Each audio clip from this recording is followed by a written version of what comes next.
Hey Samantha, let's definitely check this one out. So here we're given a function, right? F of theta equals 2 sine theta minus sine of theta over 2.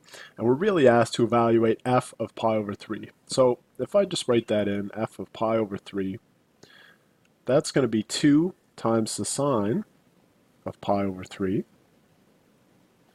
minus the sine. I'll write it down here because I'm running out of room. Now half of pi right here. So half of pi over 3 is going to be pi over 6. Okay, so remember that's just fractions. We're going to take pi over 3, I'll do it up here, and we kind of multiply it by half, right? So we multiply the denominators, so that's where we get pi over 6.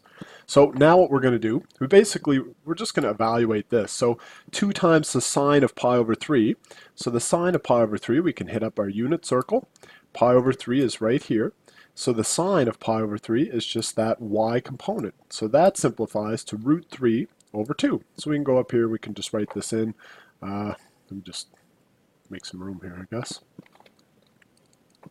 So this is going to equal 2 times root 3 over 2. Okay, so that right there is this 2 times sine of pi over 3. That's 2 times root 3 over 2. Now we're going to subtract that from the sine of pi over 6. Again, we'll hit up our unit circle. Pi over 6 is right here.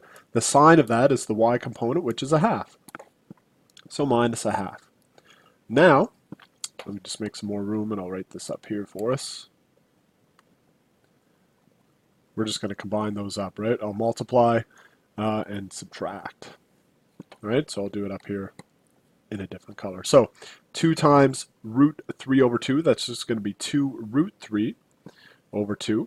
Because remember this 2 is a nice whole number here. This just interacts with the coefficient of 1 right here. That's an ugly 1, but you get it. 2 times 1 gives us that.